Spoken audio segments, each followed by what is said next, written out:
While we're here on Millfield, we booked this trip back in April.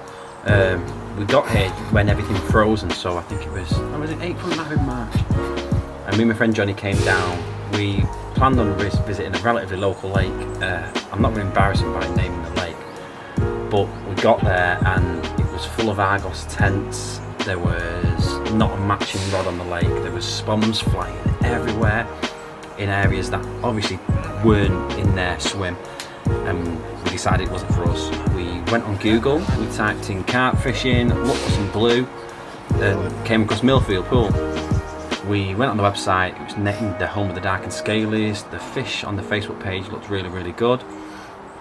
So we just phoned, there was a phone number on the contact page to get in touch with Jack. We phoned Jack, asked him can we book on, and he was when we wanted to come. We said now. So we arrived at this lake, don't like the look of it, we want to come over to you. He gave us a gate code, we drove down, we visited the lake, and I was sat there on the evening in my shorts and a hoodie. Not hot, but not cold. But the second we woke up in the morning, I had to thaw my rods out because everything had frozen. It was it was the first frost of April. Once we got in, we'd set the rods up. We literally fell in love with the place.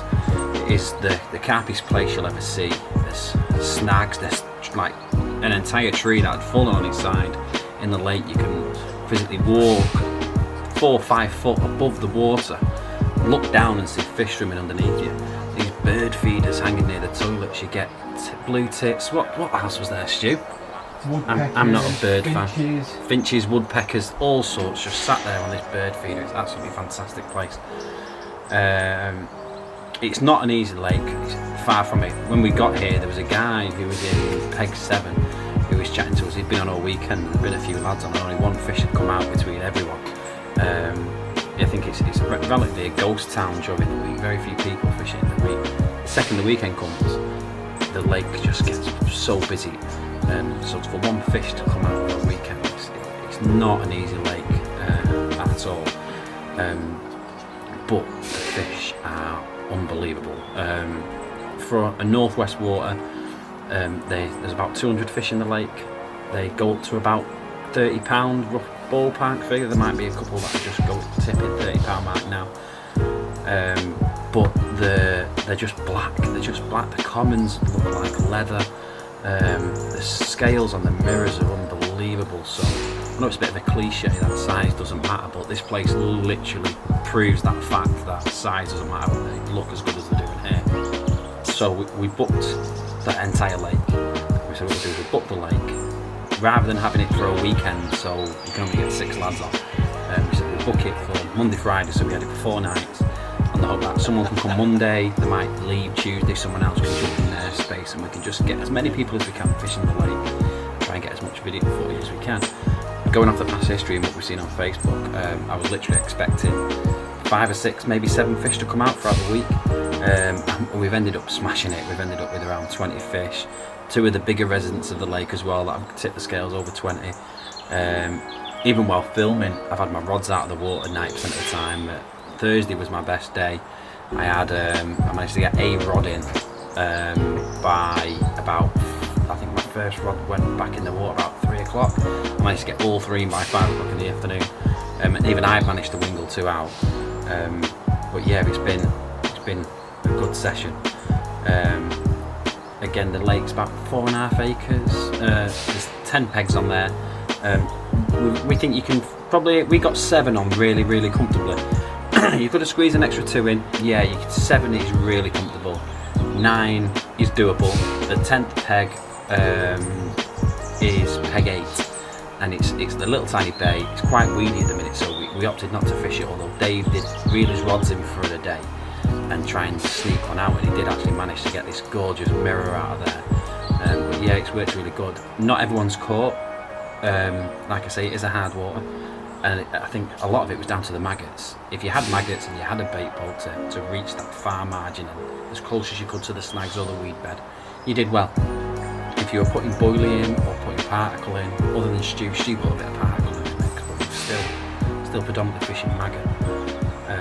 But yeah, the average sample of fish we've been catching is about 14 to 17 pound, and again we have had a few 20s out as well. After speaking to Jack late on last week, I asked him how the place had been fishing and what had been the approach. He said boiler would have been the approach that's been doing number of fish, but the action had slowed. Wanted to try something a little bit different from the boiler approach, so I opted to go for maggot. On arrival on Monday morning, I spoke to Mark. He said he'd seen a few fish. I had a walk round, visited the snaggy areas of the lake, which is in front of Peg 1. Seen quite a few fish. That's all I needed to get in this peg, to be fair. Was seeing them fish. Thought, right, snag fishing for the next 2 days. Came back to set up. Started to tie my rigs. I've gone for the D rig with a maggot clip. It's just a rig that can reset itself, because we have some nuisance species in here with a bream. So I wanted something that could reset and still be presented through the night. First day, put my first rod out under a tree onto a 5-foot shelf. While sorting my second rod out, my first rod went away. First fish of the session, over the moon. It was a nice 18-pound mirror. Happy with that.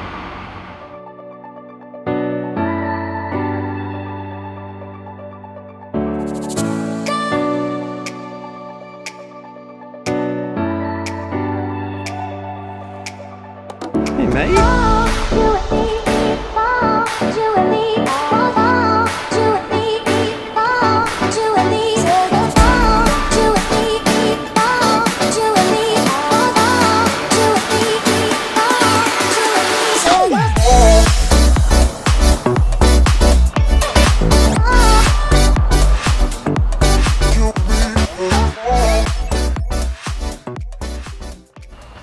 Through the night, it was fairly inactive.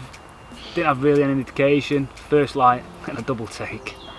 Double take up to the snags of all places, but I managed to get both fishing. One was 18-12 and the other was 13-6. Really good to get off the mark again. It was over the moon. After my first night, I was absolutely shattered. So mid-afternoon, thought, right, I'm gonna have to get some shut eye here. Just about drifting off. My bobbin smashes up to the blank. And tips banging all over the show. Flies out. Hits into this carp. I didn't know what it was going to be, how big. Mental fight under my rod tips. Wiped out both my other rods. Managed to get it in the net. Beautiful common, just under 19 pound, over the moon. Epic.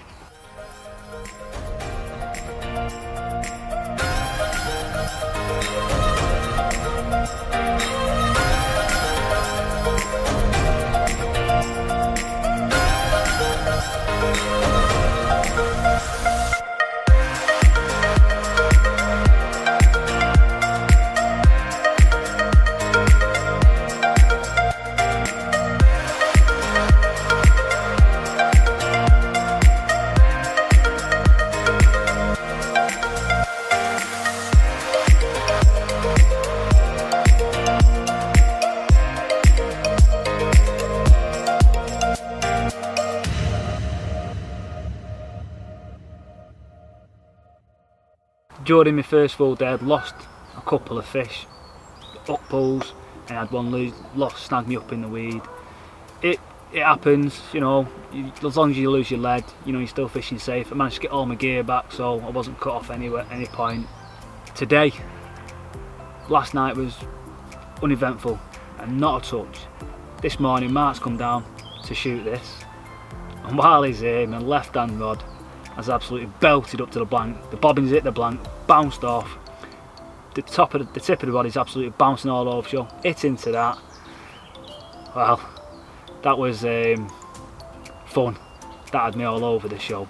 It was down to the left, to the snag to the left, and it had me to the right to the snags, and I managed to land it just in front to the left hand side of the peg.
enjoying this session. It's been really good, thoroughly good.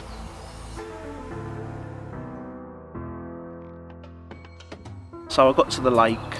I decided to go for a walk round first because I didn't want to just jump in the first peg that I come to.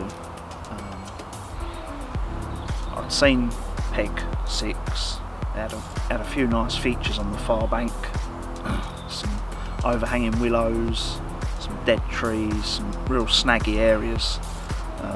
So after I went for a walk round the far bank, and it just looked spot on. Threw a few handfuls of my boilie in to a few spots. On the far margin, you could see that there'd been pathways through the bushes and nettles, so obviously locals had been using these to bait up their areas before me. I decided to have a wander down to the water's edge, and you could just see that the snags would go out 3-4 metres. It just looked spot on. So a few more handfuls of bait went in under the trees. There was a really nice dead tree overhanging the water that you could walk out onto, probably about 3 metres. You could really see down into the margins. A few more handfuls of bait around that. Carried on walking round back to my peg. I got back to my peg and decided that I wanted to get the rods out as soon as possible. I put a Ronnie rig over to the dead tree because I knew that there was a lot of chod on the lake bed, and I wanted to make sure that the rig was presented above it all, above all the debris. I went for a match the hatch approach so that my pop-up matched the loose boilies that I was feeding. I decided to fish a tight line up to the snags because I didn't want the fish getting tethered. I wanted the spot-on indications that you get from fishing tight lines. Also, there's a lot of marginal weed that I needed my line to lay over the top of, and I wasn't too sure about the middle of the lake. If there's any weed in the middle, I wanted my line to sit nicely above all of that. Not a lot happened for the rest of the day, so cooked some dinner up, decided to get my head down. And then first light come. My Delkim screamed into life. I struck into the fish come straight out of the snags. I managed to play the fish under my other rods due to the tight lines, directing the fish away from the weed that was in my near margin, and slipped it straight into the net. Behind my swim is quite a social area, so we decided to take the photos in there. The light was spot on as the sun was coming through the trees. There's a few little rusty barbecue and a table and chairs, so it just looked like a real nice place to take some photos. Transferred the fish into my sling, and we walked just behind the swim to put it in the mat ready for some photos.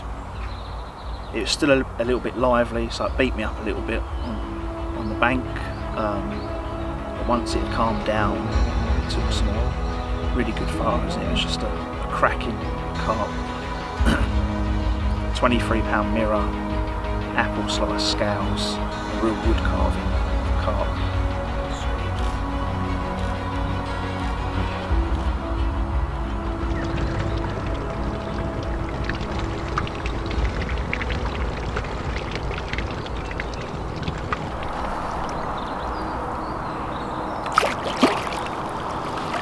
I went for a walk round in the morning to the far bank, and I noticed there was an unused match peg.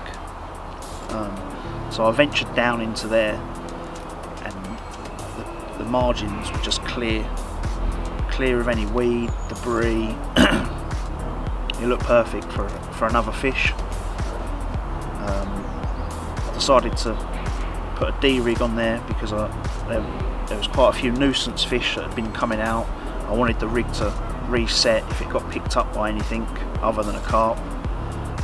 The abandoned match peg was probably about 8 rod lengths away from the snag where I caught my first fish from. I wanted to rest that area because I didn't want to disturb it too much after all the commotion of having the fish. So I wanted to concentrate on the overhanging willow, the abandoned peg. It just looked like an area where people would catch fish from. The rig wasn't in the water for long. Again, the Delkim absolutely screamed off. Bobbin smashed up to the blank. Got the fish out of the net, and it's an absolutely cracking common, dark as you like. Mid double, 14, 15 pound, 16 hour push.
You go, that's a picture, we're doing a video.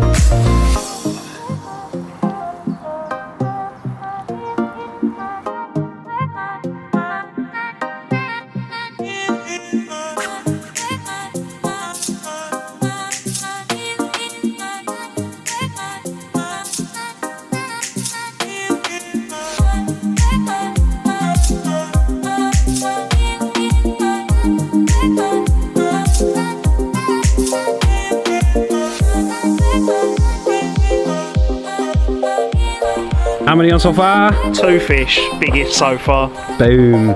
The lake has been a lot harder than I thought it would be to fish, but it's an absolutely beautiful lake. The features, the overhanging trees, the margins, the stamp of the fish in the lake are amazing. You know, the lake is nicknamed the home of the dark and scalies. I've had a really good session. I've had the biggest fish so far. The rest of the boys have got another night, so hopefully I'll still have the biggest fish. And now I've just got a 6-hour drive all the way back down to Essex. New compact tackle box is now available at $19.99. In this bundle you'll get 3 packets of end tackle.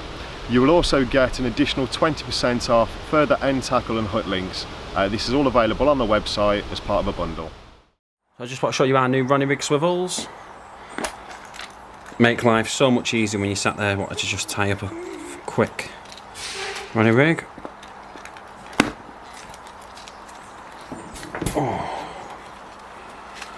Rather than your conventional quick change ring swivel, which you have to open up with a pair of scissors or something like that, these are just a continuous loop, so the hook just slides on a dream. You can put even like, we've got some big size 2 curves fit on it perfectly. Yeah, so what you're going to do is grab a curve shank hook or one of our offset hooks, works just as well. Bit of shrink tube. Go for the 2.0. The 2.0 slides over the swivel so much easier than the 1.5. The 1.5 is really good if you're going to use it as like a kicker, but for a Ronnie, you're miles better with the 2.0. Slide on, see how easy that was? It just literally just glides on. You could have your hook beads and your micro ring swivels already on a load of hooks and just change the hook after every time. It's really simple. Yeah, just grab yourself a lighter and just heat up the shrink. I've seen people use kickers for this as well, make it that much quicker, but I like a bit of shrink. You're going to grab yourself your micro ring swivel and your hook bead.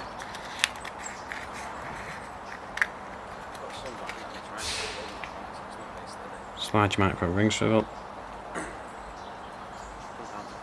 on the hook. Get your hook bead. I'm a big fan of using the micro ring swivels over a bait screw. I know a lot of people use the bait screw because it's a lot simple. It's easy to just change your baits, but if I'm changing a bait, it's probably because I've cast it out and I'm not a big fan of reusing hooks. Even if you sharpen them, I just think for the sake of what we charge for our hooks, it's 40p. If you lose a fish and you could have just spent 40p on a new hook, it's not worth it. So, and on top of that, with the micro ring swivels, you've got that 360 motion, which allows the bait to roll over in the carp's mouth completely unrestricted. Slide your bait floss through.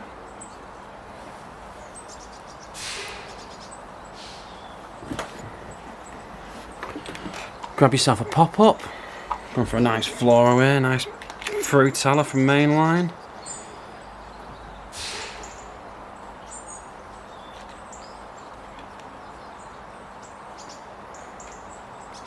Hook it on, slide it over, nice and simple. Pull it down so it's just on the barrel, and then that way, with that micro ring swivel as opposed to a bait screw, you've got that sort of full motion. It's just going to keep spinning and spinning and spinning and spinning. With the bait screw, you're sort of restricted, so that boilie can't really roll all the way over. It's going to hit that point and stop. So that's one of the reasons why I like the bait screw. I can't think who it was who got me off, because I used to love the ring bait screws, but I'm a relatively lazy angler. I want nice, quick, simple and easy, so I can just get fishing. Cut it down, give it a blob, and there you go, you're fishing a runny. That quick, that easy.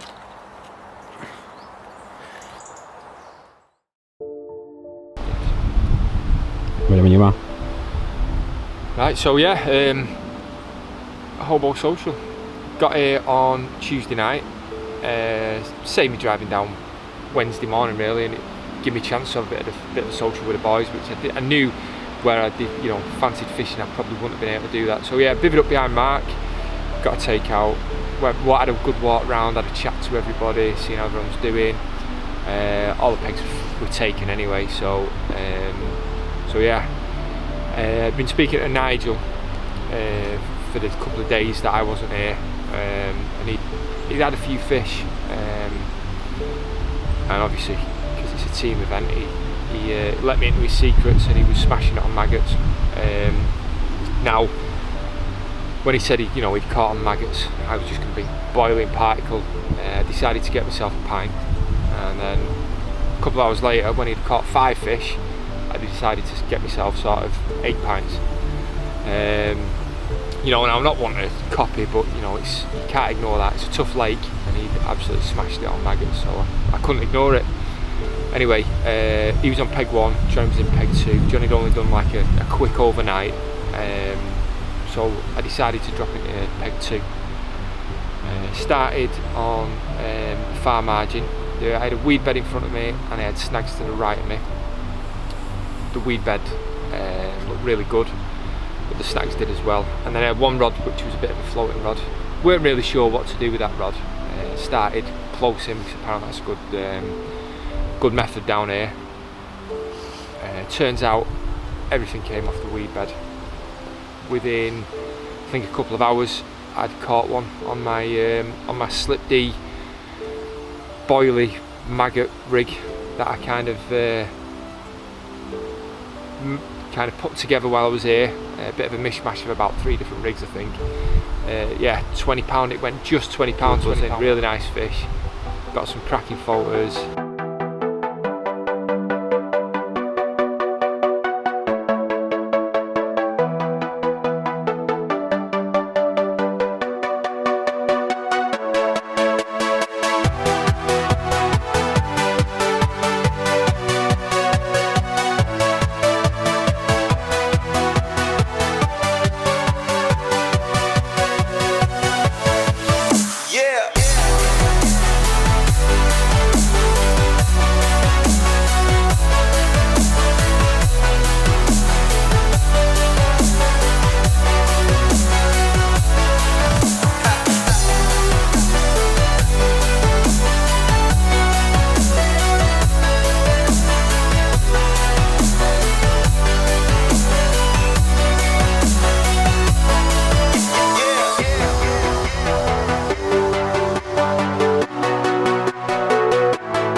ended up that I didn't catch anything out of the snags. They were all coming from that weed bed, so I ended up putting 2 rods on the weed bed, and I left 1 in the snags, but no, it didn't do anything.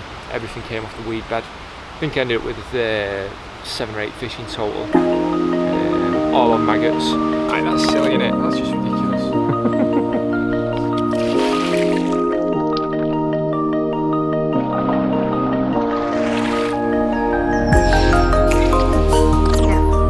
Make you go angry. Oh, look at this! Look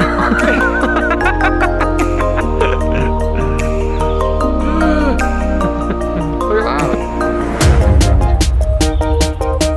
We should call it like that. You film it.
Put more bait in than I thought I was going to do. Yeah, about 5 kilo of monster particle mix. Basically lining my boat hoppers so the maggots didn't escape. But when I did get the fish in, my kind of my net and my retainer was full of this particle that they'd passed. So yeah, I think it was a mix of the particle and the maggots, but yeah, they definitely were on the maggots. Yeah, caught most of them through the day. Had the odd 1 or 2 through the night, but yeah, even when we was kind of taking pictures of other fish, my other rods would go in. So yeah, we had a really good session. Right, well I suppose I better show you Stu's slip D-rig that he's been catching so many fish this session with. What you do is you're going to take a curve shank, some coated braid,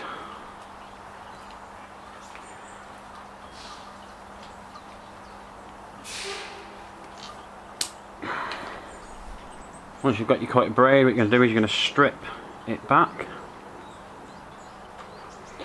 Once you've stripped it back, take your hook, put it through. So you should be left with, once you pull it through, you should be left with a loop coming out the back of the eye. Then you're going to whip,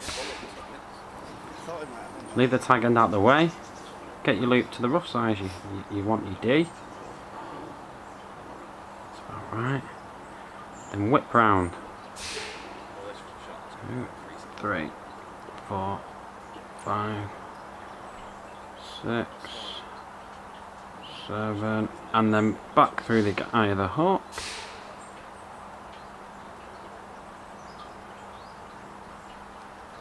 Quite tight. So you've got your knotless knot, you've got your loop, and you've got your tag end. We're just going to trim that tag end off, get that out of the way. I've done that a bit too tight there, so I'm going to need to take a bit more of the coating off. So we've stripped the coating off and got just under an inch of strip coating.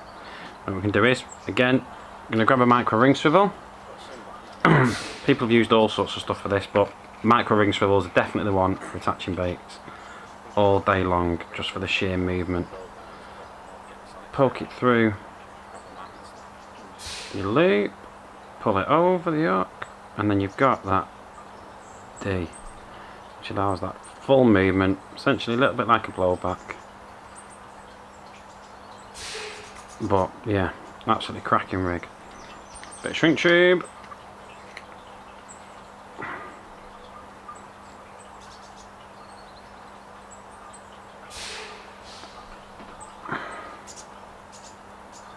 Slide your shrink tube on, pull it down to the hook. I'm in true Blue Peter fashion. Here's one I steamed earlier. So you can see there, you've got your D. Probably done the D a little bit too big on this one. Nice and shrinked. I just like to tie a double figure of 8 loop in the other end, because I'm a big fan of fishing quick change swivels at the end of my main line, so I can just quickly pop them on and off.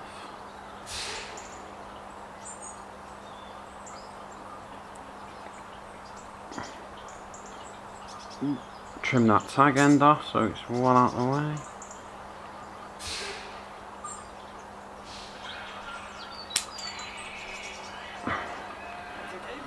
Yeah, there you go. So, pick your pop-up. She was fishing maggots, so he went for a white pop-up. I've had no white pop-up, so I've had to go with a cream. But she was using white, just so it was a bit subtle behind the maggots. Thread the bait floss through your micro ring swivel.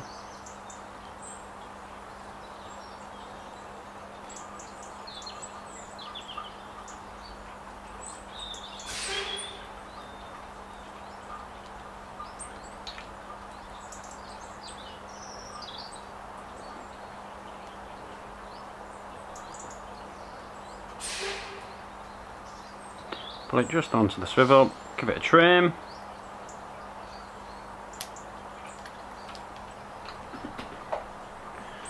Give it a blob.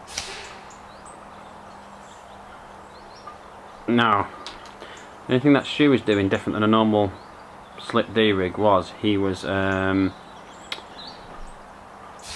threading maggots onto it.